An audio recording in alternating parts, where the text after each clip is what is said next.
Hi, അപ്പം ഇന്ന് നല്ലൊരു ടേസ്റ്റി ആയിട്ടുള്ള ഒരു മുട്ടക്കറിയുടെ റെസിപ്പി ആയിട്ടാട്ടോ ഞാൻ വന്നിട്ടുള്ളത്. അതിന് വേണ്ടി ഞാൻ 3 മുട്ടയാണ് എടുത്തിട്ടുള്ളത്. മുട്ട ഒന്ന് പുഴുങ്ങിയെടുക്കണം. അതിന് വേണ്ടി ഞാൻ കുക്കറിലാട്ടോ ഇട്ട് കൊടുത്തിട്ടുള്ളത്. ഇനി കുറച്ച് വെള്ളം കൂടി പാർന്ന് കൊടുത്തിട്ട് നമുക്ക് അടുപ്പത്തോട്ട് വെച്ച് കൊടുക്കുക. അപ്പോൾ അത് അവിടെ കടന്ന് വേണ്ട സമയം കൊണ്ട് ഞാനൊരു പാത്രത്തിലോട്ട് കുറച്ച് വെളിച്ചെണ്ണ കേട്ടോ പാർന്ന് കൊടുത്തിട്ടുള്ളത്. പിന്നെ ചെറുതാക്കി നുറുക്കിയെടുത്ത സവാളയാണ് ഇട്ട് കൊടുത്തിട്ടുള്ളത്. ഇനി അത് നന്നായിട്ട് തന്നെ വഴറ്റിയെടുക്കുക. അപ്പോൾ ചെറിയൊരു കളർ വ്യത്യാസം ഇങ്ങനെ വരുന്നുണ്ട് കേട്ടോ. ഈ ഒരു ബ്രൗൺ കളർ ആവണം. ആ സമയത്ത് നമുക്ക് ഇതൊക്കെ തക്കാളി കേട്ടോ ചേർത്ത് കൊടുക്കുന്നത്. അപ്പോൾ ചെറുതാക്കി നുറുക്കിയെടുത്ത ആ തക്കാളിയും കൂടെ അതിലോട്ട് ഇട്ട് കൊടുത്തിട്ടുണ്ട്.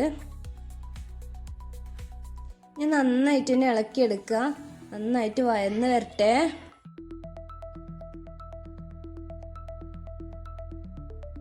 തേങ്ങ അരച്ചെടുക്കുന്നുണ്ട്. അപ്പോൾ തേങ്ങ ഒരു മിക്സിൻ്റെ ജാറിലോട്ട് ഇട്ട് കൊടുത്തിട്ടുണ്ട്. മല്ലിച്ചപ്പ്, പുതിന അതും കൂടെ ചേർത്ത് കൊടുത്ത് ലേശം വെള്ളം കൂടി പാർന്ന് കൊടുത്തിട്ട് നന്നായിട്ട് തന്നെ അരച്ചെടുത്തിട്ടുണ്ട് കേട്ടോ. ഇനി നമ്മുടെ തക്കാളിയും സവാളയും കൂടി നന്നായിട്ട് തന്നെ വഴന്ന് വന്നിട്ടുണ്ട്. ഇനി അതിലോട്ടുള്ള മസാലപ്പൊടികൾ ചേർത്ത് കൊടുക്കുക. മഞ്ഞൾ, മുളക്, കാശ്മീരി മുളക് പൊടി, മല്ലിപ്പൊടി, മഞ്ഞൾപ്പൊടി ഒക്കെ ഇട്ട് കൊടുത്തിട്ടുണ്ട് കേട്ടോ. എന്നിട്ട് നന്നായിട്ട് തന്നെ വഴറ്റിയെടുക്കുക.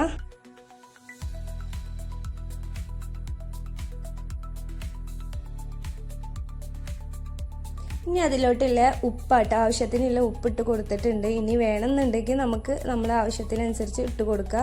പിന്നെ കുറച്ച് വെള്ളം കൂടി പാർന്ന് കൊടുത്തിട്ടുണ്ട്.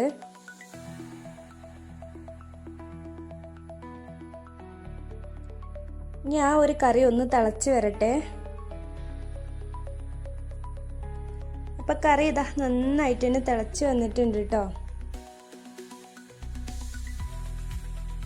ഇനി മുട്ട ഞാൻ ചെറുതാക്കിയിട്ട് നുറുക്കിയെടുത്തിട്ടുണ്ട്. നമുക്ക് നമ്മുടെ ഇതിനനുസരിച്ച് നമുക്ക് മുട്ട പീസാക്കി എടുക്കാം കേട്ടോ. അപ്പം ഞാനിതാ ചെറിയ ചെറിയ പീസാക്കിയിട്ടാണ് എടുത്തിട്ടുള്ളത്. ഇനി നേരത്തെ അരച്ച് വെച്ച ആ ഒരു തേങ്ങ ഉണ്ടല്ലോ, അരപ്പ്, അതും കൂടെ അതിലോട്ട് പാർന്ന് കൊടുത്തിട്ടുണ്ട്. തേങ്ങ അരപ്പ് പാർന്ന് കൊടുത്താൽ നന്നായിട്ട് ഇളക്കാൻ നിൽക്കരുത് കേട്ടോ. ചെറിയ രീതിയിലായിട്ട് നമുക്കത് ഉടഞ്ഞു പോകും. മുട്ടയുടെ മഞ്ഞൊക്കെ അതിലോട്ട് ആവും കേട്ടോ. അപ്പോൾ ചെറിയ രീതിയിൽ തന്നെ നമ്മൾ ഒന്ന് ഇളക്കിയെടുക്കുക. ഇനി മല്ലിച്ചപ്പ്, പുതിനയും കൂടെ ഞാൻ ചെറുതാക്കി എടുത്തിട്ടുണ്ട്. അതുപോലെ തന്നെ ക്യാപ്സിക്കനും നമ്മളെ വറ്റൽമുളകും കൂടെ ചേർത്ത് കൊടുത്തിട്ടുണ്ട് കേട്ടോ. അപ്പോൾ നമ്മളെ ടേസ്റ്റി ആയിട്ടുള്ള മുട്ടക്കറി റെഡി ആയിട്ടുണ്ട് കേട്ടോ. അപ്പോൾ ഞാനൊരു ചെറിയ ഗ്രേവി ആയിട്ട് ആ ഒരു ഇതിലാട്ടോ എടുത്തിട്ടില്ല. നിങ്ങൾക്ക് കറി ആയിട്ട് വേണമെന്നുണ്ടെങ്കിൽ കുറച്ചും കൂടി വെള്ളമൊക്കെ ഒഴിച്ചിട്ട് കുറച്ചും കൂടി ലൂസാക്കുക. അപ്പോൾ ഞാൻ ഈ ഒരു രീതിയിലാണ് ഞാൻ ഉണ്ടാക്കി എടുത്തിട്ടുള്ളത്.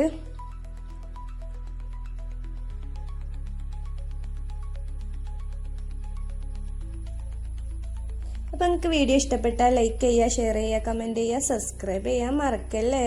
അപ്പോൾ പുതിയ വീഡിയോസും കാര്യങ്ങളൊക്കെ എൻ്റെ ലോങ് വീഡിയോ